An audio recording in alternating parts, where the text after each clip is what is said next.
आप लोग आते हैं, आप लोगों के साथ प्यार है लेकिन लगाव नहीं है। इसी तरह आपका घर घर नहीं लेकिन केंद्र है, सेवा केंद्र है। और उस सेवा केंद्र में मेरा चीजों से, वस्तु से, घर से लगाव नहीं है। प्यार है लेकिन लगाव नहीं। ऐसा समझ करके मैं यहाँ बाबा की से, तब आपको सदा बाबा याद आएगा, हमेशा बाबा याद आएगा। ये ब्रिज भी बाबा का है, ये गाड़ी भी बाबा का है, दुकान भी बाबा का है। दादी प्रकाश मणि जब रात को सोती थी तो दादी को किसी ने पूछा, दादी जी आप इतने खुश क्यों रहती हैं? तो मीडिया वालों ने पूछा था।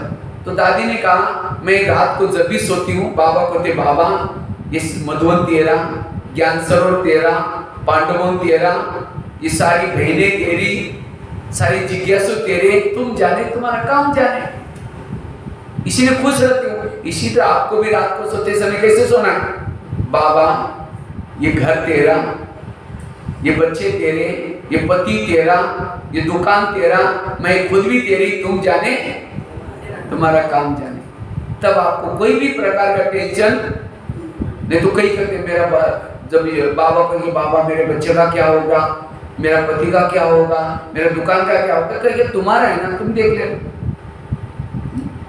अगर बच्चा चंचलता करता, आपका कहना नहीं मानता, तो क्या करो?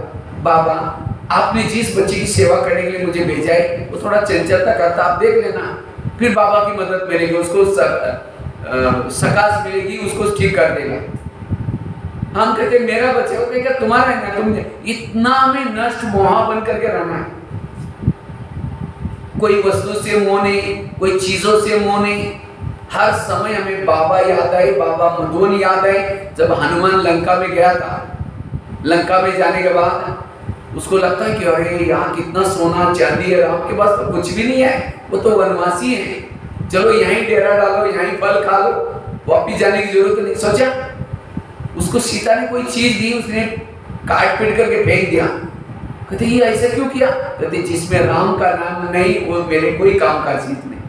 इसी तरह हमको भी बाबा ने यहाँ कोई मलोट में पैसा कमाने के लिए, धन कमाने के लिए, बिजनेस करने के लिए नहीं भेजा है। किसके लिए भेजा है? यहाँ आत्मा रूपी सीताओं को संदेश देने के लिए भेजा है। जब भी कहीं मार्केट में जाते हैं, क्या समझो, मैं यहाँ आत्मा रूपी सीताओं को संदेश देने वाली हनुमान हूँ, मैं महावीर हूँ, इस भाव से चलो, योग क्यों नहीं लगेगा? दुकान में नहीं जा रहे, बाबा की सेवा करने के लिए जा रहे। वो बाबा का दुकान है, बाबा किसको गिराई को भेजेगा, ये समझ करके चलना, तब जाकर के हमारा योग अच्छा लगेगा। इसलिए हमें ट्रस्टी होकर के घर में रहना है। और जितना ट्रस्टी रहेंगे, उपराम रहेंगे, आने वाले समय में आपको कोई भी प्रकार की चिंता, डर नहीं लगेगा। सदा लगेगा बाबा मेरे साथ में। क्योंकि 3 एपिसोड होते हैं, एक होता है भागवत, दूसरा होता है गीता, तीसरा होता है महाभारत। जब भागवत था तो कृष्ण ने कोई गोपिकों को ज्ञान नहीं सुनाया, क्या किया? स्नेह और प्यार दिया, उसको कहते हैं भागवत। और उसके बाद जब गोपिका को छोड़ करके कृष्ण कहां चला गया? कुरुक्षेत्र में गया। और जब कुरुक्षेत्र में गया, अर्जुन को गीता का ज्ञान सुनाया। वो क्वेश्चन करता, ये कैसे हो सकता है, ये मेरे भाई हैं, इनको कैसे करो? तब 18 दिन तक सुनाया तो भी नहीं मानता। फिर अपना स्वरूप दिखाया, मैं तुमको कहने वाला कौन। तब जाकर के वो समझ गया कि कृष्ण साधारण नहीं है। तब जाकर के कहता है प्रभु प्रभु, और फिर उस जाकर के उसका सारथी बना और उसको विजय दिया। ये सारे संगम के यादगार है। जब ब्रह्मा बाबा साकार में था तो बाबा ने कोई दादियों को कोई स्नेह प्यार नहीं दिया, मतलब ज्ञान की गहराई नहीं सुनाई। क्या दिया? स्नेह प्यार, उसको कहते हैं भागवत। लेकिन जब ब्रह्मा बाबा अव्यक्त हो गए, दादी प्रकाश मणि को निमित्त बनाया और जगह जगह पर सेंटर खोल करके गीता की गहरी ज्ञान की बातें शुरू हो गई। और लगभग ये काम भी पूरा हो गया। भागवत भी, अब गीता का ज्ञान भी। कई बार हम क्वेश्चन करते हैं, बाबा हम ग्रस्त में रहते नहीं, ये कैसे छोड़े, ये कैसे छोड़े?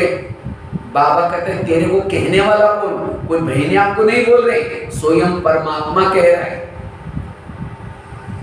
आज 86 साल से गीता की ज्ञान चल रहे तो भी हम नहीं मान रहे। इसलिए बाबा कहते हैं कहने वाला कौन? जब ये पता चलेगा हम अपना मन मत नहीं मिक्स करेंगे। और जो प्रभु प्रभु करके लगन में मगन हो जाता है, गीता का ज्ञान को प्रैक्टिकल में लाता है, उसके दिल में कौन बैठेगा? रथ में बाबा। और विनाश काल में हमारे रथ में कौन चाहिए? शिव बाबा चाहिए। दुर्योधन के रथ में नहीं बैठा था, किसके रथ में बैठा था? अर्जुन को। क्यों? अर्जुन ने अपने संबंधी को भूल निकाल दिया, गुरु को भूल गया और केवल एक प्रभुमय हो गया। जो प्रभुमय बनेगा उसके दिल में बाबा बैठे, और उसको ही विनाश काल में आपको इतना हर पल, बच्चे उधर नहीं जाना, वहां मारा मारी होने वाले हैं, बच्चे वहां नहीं जाना, हर पल आपको आवाज आएगी प्रभु की, आवाज आएगी। किसके? जिसका दिल स्वच्छ है, जिन्होंने शुरू से लेकर के बाबामय जीवन बनाया, मेरा कुछ भी नहीं बाबा, उसको बाबा की मदद मिलेगी, आवाज आएगी, जिसको आजकल कहते हैं अव्यक्त पालना। इसलिए ये बाबा की अनुभूति करने के लिए अपने जीवन को बिल्कुल समर्पित रूप से जीना है। ऐसे नहीं कि उधर भी नाव में पांव रख दिया, इधर भी रख दिया, उधर का कोई फायदा नहीं। समर्पित रूप से चलना है। और जो समर्पित रूप से चलता है, समर्पित मतलब केवल ऐसे नहीं माउंट आबू में रहने वाले समर्पित है, गृहस्थी में रहते हो भी जिसका बुद्धि, जिसका तन मन धन सब बाबा की सिवाय वेस्ट नहीं, वो है समर्पित बुद्धि। और कम समय है, देख रहे हैं ना, अभी तीनों सेना तैयार है, कौरव भी तैयार है, पांडव भी तैयार है, यादव भी तैयार है। इसलिए अभी भी जब युद्ध के अंत में भी कृष्ण कहता है अगर कौरव का कोई पांडव में होगा तो भी जा सकता है, अगर वहां का कोई उधर का कोई आ सकता है, अभी भी हमें मौका है। इसलिए हमारे पुराने संस्कार को अभी हमें क्या करना है? कौरव वाले संस्कार, यादव वाले संस्कार अपने बुद्धि से निकालना है, संस्कारों का परिवर्तन करना है। और जितना संस्कारों का परिवर्तन करेगा बाबा आपके साथ में रहेगा। जैसे दुनिया में कोई शादी करता है, कैसे करता है? वो शहर में जाएगा, अगर उसकी पत्नी अच्छी है ना, आजकल शादी कैसे करते हैं? पति अच्छा है, पत्नी भी अच्छी चाहिए, पति दिखने में सुंदर है, पत्नी भी अच्छी चाहिए। इसी तरह बाबा भी आपका कौन है? पति है। कितना बड़ा भाग्य है, परमात्मा इस धरती पर आया, मलट में आया और आप उसको पसंद आए। कितने वो लोग हैं यहाँ, कितने लोग रहते हैं, लेकिन आपके ही गले में उसने वरमाला डाली। क्यों? वो आपके शरीर को नहीं देखा उसने, आपकी जो शरीर से सुंदर है, आपकी आत्मा के ऊपर उसकी नजर गई, इसीलिए बाबा ने पसंद किया। ये मुझे याद है, मैं जब शुरू में ज्ञान में आया था तो वैसे तो लौकिक में हम दो महीना स्नान भी नहीं करते थे, क्योंकि बकरी चराते थे, रात को जहाँ भी बकरियां लगाए सो जाते थे ये, और कोई ये। लेकिन जब ज्ञान में आया मुझे पता चला परमात्मा आत्माओं को चुन चुन करके स्वर्ग में लेके जाना है। तो मैं कभी सोचता था मैं कभी स्नान भी नहीं करता हूँ भक्ति पहले, और कभी इतना मेरे कोई संस्कार, फटा हुआ कपड़ा, शायद भगवान भाई के नाम से कोई और व्यक्ति हो सकता है, और मैं कोई दो शब्द भी नहीं बोल सकते, मेरे पास कोई कला भी नहीं थी। कोई हमारे सेंटर की भी बहन नहीं बोलती थी, बेचारा गरीब बच्चा रोज आता है, पता नहीं सत्संग में आएगा नहीं आएगा, बहनी भी बोलती थी। तो मैं सोचा कोई बात नहीं, जब तक मना नहीं करेंगे तब तक जाते रहेंगे। मैं आता रहा, पुरुषार्थ करता रहा। आज मैंने देखा पूरा भारत में जाकर के सेवाओं कितनी धूम मचा दी। मेरे तो 2-2 साल के लिए प्रोग्राम बुकिंग है।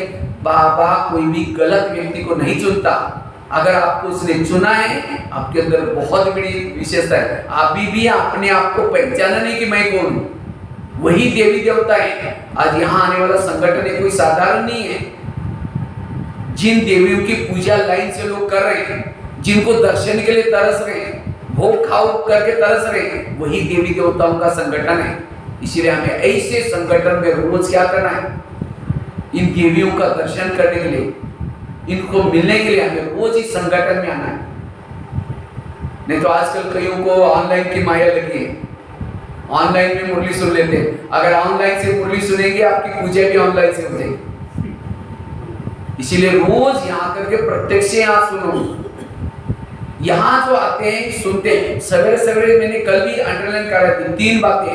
एक अमृत वेला का योग अच्छा, क्लास के पहले योग और मुरली, ये 3 चीजें अच्छी करो, आपकी अच्छी स्थिति बनेगी।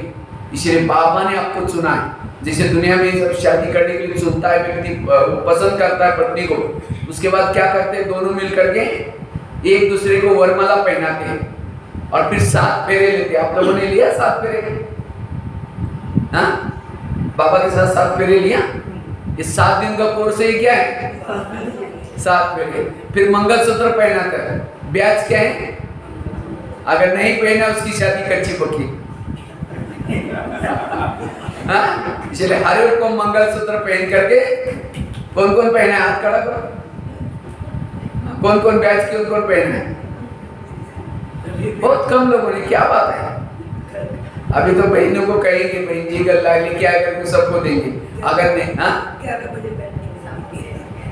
हर एक को ब्याज पहन कर, आपके ब्याज से भी सेवा होगी। अगर कोई देखेगा ब्याज को, तुरंत कौन याद आएगा? ओम शांति वाले याद आएगी, उनको ब्रह्मा कुमारी याद आएगा, परमात्मा याद। कितनी बड़ी सेवा है। आपका ड्रेस देख करके भी याद आएगी। इसीलिए अगर आपको घर में कोई बोलता नहीं है कुछ नहीं, अपने ड्रेस में आना, यूनिफॉर्म में आना। स्कूल के बड़े बड़े बच्चे होते हैं तो भी यूनिफॉर्म पहन के जाते हैं, उनको लोग लाते हैं। अगर यूनिफॉर्म पहनेंगे नहीं तो लोग क्या बोलेंगे? लोग इस संसार में ऐसे घोड़े पर बैठने में नहीं देंगे, पैदल यहाँ आएंगे तो बोलेंगे अरे ओम शांति में चलते, फैशन नहीं करते, बाहर नहीं करते, ये कोई लाइफ आएगा? चलो ठीक है, आज से क्या करो, पैंट पहन करके, सिगरेट लेकर के, बाल खोले करके वहाँ घूमा करो। लोग बोलेगा अरे इस दुनिया में आए तो पूजा पाठ करो, कुछ भक्ति करो, ये क्या है? वो करेंगे तो भी बोलेंगे, करेंगे तो भी। इसीलिए कहते सुनो सबकी करो मन की नहीं श्रीमत की, श्रीमत की करो। इसीलिए हमें लोक लाज नहीं करनी। इसलिए मंगलसूत्र पहन कर रखना है।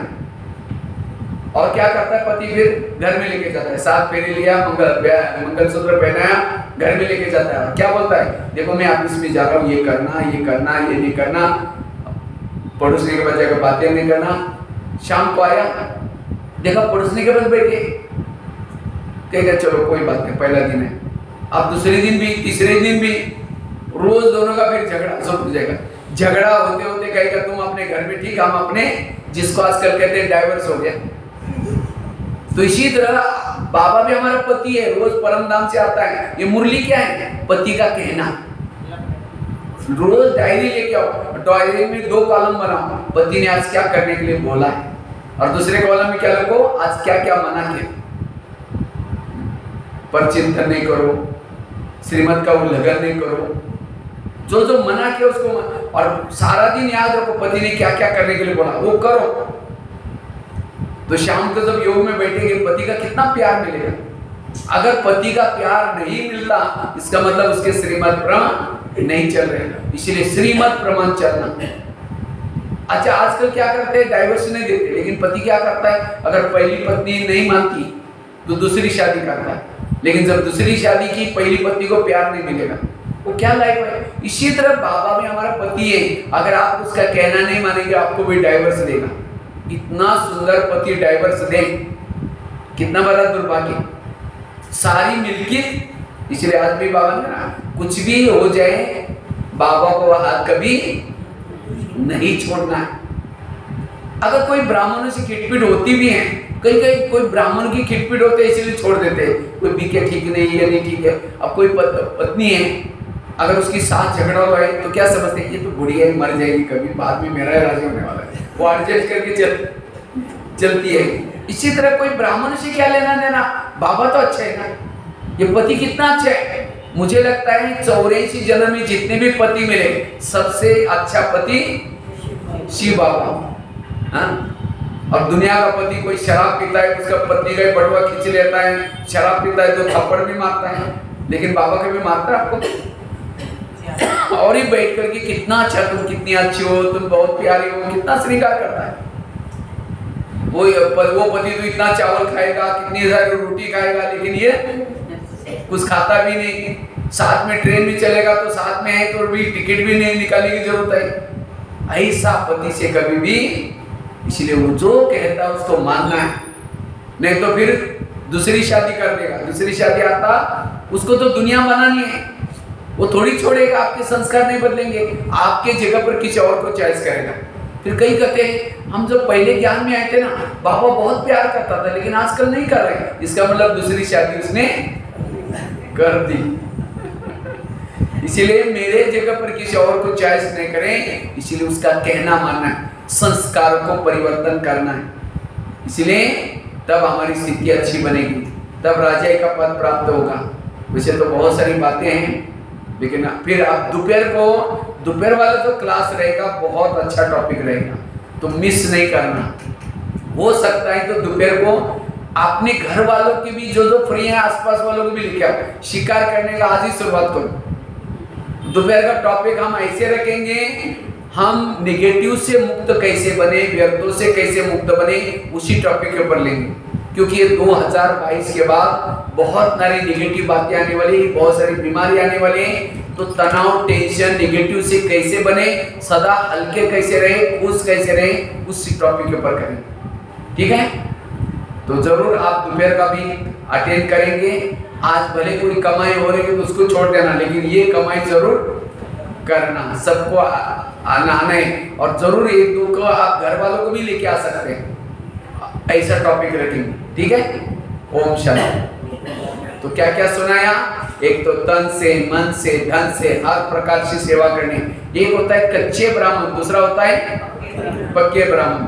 कच्चे ब्राह्मण जाते हैं त्रेता युग में, पक्के ब्राह्मण जाते हैं सतयुग में। हम तो तुरंत देखते हैं, मुझे पता चलता है कि पक्का या कच्चा है। बैच नहीं पहना है, यूनिफॉर्म में नहीं है, क्लास के पहले नहीं आता। कई बार हम सेंटर ट्रैवलिंग करते हैं ना, कई लोग हमारे बैच देख करके कहते हैं अच्छा आप ओम शांति वाले में। हमने कहा कहते हम भी मानते हैं, हम भी जाते हैं। हमने कहा ब्रह्म कुमारी जाते हैं, नहीं हम मानते हैं। तो मुरली सुनने के लिए जाते हैं, नहीं हम मानते हैं। आप बाहर का भोजन, नहीं हम मानते हैं। और काय का मानते हैं। इसी तरह पक्के बनो, एकदम पक्के। ये है बाबा के ऊपर पक्का निश्चय। और पक्का निश्चय बनने के लिए विचार सागर मंथन करो। बाबा जो कहता है वो ठीक है या दुनिया में जो कर रहे हैं वो ठीक है, कौन सा ठीक है? क्योंकि संगम युग में जो भी बातें हुई, इन सब का यादगार भक्ति मार्ग में बनता है। वार बन गए, त्योहार बन गए, रीति बने, रिस्में बने, सब कहाँ का बना? संगम युग का। इसीलिए हमें कोई ऐसा काम नहीं करना जो हमारा यादगार शास्त्रों में आ जाए। अगर सप्ताह में एक बार सेंटर पर आएंगे तो आपकी भी भक्ति में सप्ताह में एक बार पूजा हो जाएगी। सप्ताह में एक बार देवी की पूजा करने के लिए जाएंगे लोग। गुरुवार के दिन आएंगे तो गुरुवार की पूजा हो जाएगी। इसीलिए हर चीज का यादगार बनता है। इसलिए कोशिश करके हमें क्या करना है, पक्के ब्राह्मण बनना है, कच्चे ब्राह्मण नहीं बनना। सप्ताह के 7 दिन, लास्ट के 7 दिन का रहस्य सुना करके मैं पूरा करता हूँ। पहला दिन कौन सा होता है सप्ताह का? सोमवार। सोमवार किसका वार है? शिव जी का। कहते शिव जी ने सबको अमृत पिलाया। कौन सा अमृत? ज्ञान अमृत। कहते हैं परमात्मा शिव सबको सोमरस पिलाता है। कौन सा रस? सोमरस। कहते सोमरस पीने के लिए देवता भी तरसते थे। और जो सोमरस पीता है वो क्या बन जाता है? अमर बन जाता है। तो कौन सा सोमरस? हम कौन है? परमात्मा कौन है? हम कहां से? ये 7 दिन के ज्ञान को कहते हैं सोमरस। और जो ये सोमरस पिएगा उसका ही प्रभु से मंगल मिलन हो जाता है। इसीलिए सोमवार के बाद कौन सा वार आया? मंगलवार। जब मंगल मिलन हो गया, सोमरस पिया, तो सबकी बुद्धि विशाल हो गई। पहले तो हमारा घर है, मेरा परिवार है, लेकिन अब क्या हुआ? 7 दिन का कोर्स किया, प्रभु को याद करना शुरू किया, तो नहीं, सब हमारे आत्मा भाई है, सब हम एक परिवार के, जाति वर्ग भूल गए, धर्म भूल गए, सब कुछ भूल गए। और एक इसीलिए तीसरा दिन कौन सा आया? बुधवार। बुद्धि विशाल हो गई। फिर जिसकी बुद्धि विशाल हो गई, सोमरस पिया, मंगल मिलन हो गया, उसको सदगुरु प्रसन्न हो गया। और जिसको सदगुरु प्रसन्न हो गया, असंभव बातें संभव होने लगी। इसीलिए चौथा दिन कौन सा आया? सदगुरु, और जिसको सदगुरु प्रसन्न हो गया, प्रभु मिलन करना शुरू किया, उनको सच्चा सुख मिलने लगा। जब आत्मा को सुख मिलता है, आत्मा के दिल से परमात्मा के लिए शुक्रिया निकलता है। इसीलिए 5वां दिन शुक्रवार, जब शुक्रिया निकला, मंगल मिलन हो गया, सोमरस पिया, तो आत्माओं को विकार फीके लगने लगे, क्योंकि जो जिलेबी खाता है मुरमुरा फीका लगता है। तो इसी तरह प्रभु मिलन करने से सुख मिलता है। तो आत्माओं को जो विकारों की श्रेणी लगी थी, सबसे खतरनाक श्रेणी है विकारों की श्रेणी, काम की, क्रोध की, इस श्रेणी से मुक्त हो गए। इसीलिए छठा दिन शनिवार, जो शनि से मुक्त हो गए, शुक्रिया निकला, मंगल मिलन हो गया, सोमरस पिया, प्रभु सदगुरु प्रसन्न हो गया, तो आत्मा इस धरती पर आकर के जो जन्म मरण के चक्कर में फंसी थी, उसे छुट्टी हो गई। इसीलिए संडे का दिन छुट्टी का दिन है। सब आत्माएं परम धाम में जाएंगी। उसको ये होलीडे कहते हैं। होलीडे पवित्र वो दिन है जिस दिन आत्मा और परमात्मा परम धाम में रहेंगे। तो अभी संडे आने वाला है, तो देखो कैसे ये सब चीजें बनी है। इसीलिए बाबा कहते हैं आप महाभारत के अंदर आए, आपका नाम जब तक इस ब्रह्मा कुमारी में आने वालों का नाम जब तक सूरज चांद रहेगा, उनका नाम अमर रहेगा। अभी में हनुमान गणेश कौन है? जिन्होंने 5000 साल पहले इस बाबा की सेवा में मदद की, कार्य में मदद की, तन धन से सेवा की। ऐसे माताओं को भी वंदे मातरम कहते हैं। वंदे मातरम अभी महिला दिन मनाए ना, अभी भी माताओं को दिन मना रहे। कौन सी माता? जिन माताओं ने बाबा के यज्ञ में सेवा की, जिन बहनों ने सभी को ज्ञान अमृत पिलाया, नदी के रूप में भी बह रहे, ये सारी यादगार बनती। इसलिए अब हमें निश्चय बुद्धि बन करके क्या करना है? हर प्रकार की बाबा की सेवा करनी है, और वो समय भी ज्यादा समय नहीं है, ठीक है। इसलिए रोज आना, समय पर आना, रोज हमें क्लास के पहले आधा घंटा योग, उसके साथ रोज की मुरली, जो बाबा ने सिस्टम बना कर रखे वो करनी है, ठीक है। ओम शांति। बाकी दोपहर को शिकार जरूर लाना है, खुद भी आना है। अगर खुद कोई जरूरी काम से नहीं तो 2-3 शिकार को तो भेज दो, तो भी आपका ये हो जाएगा। ओम शांति।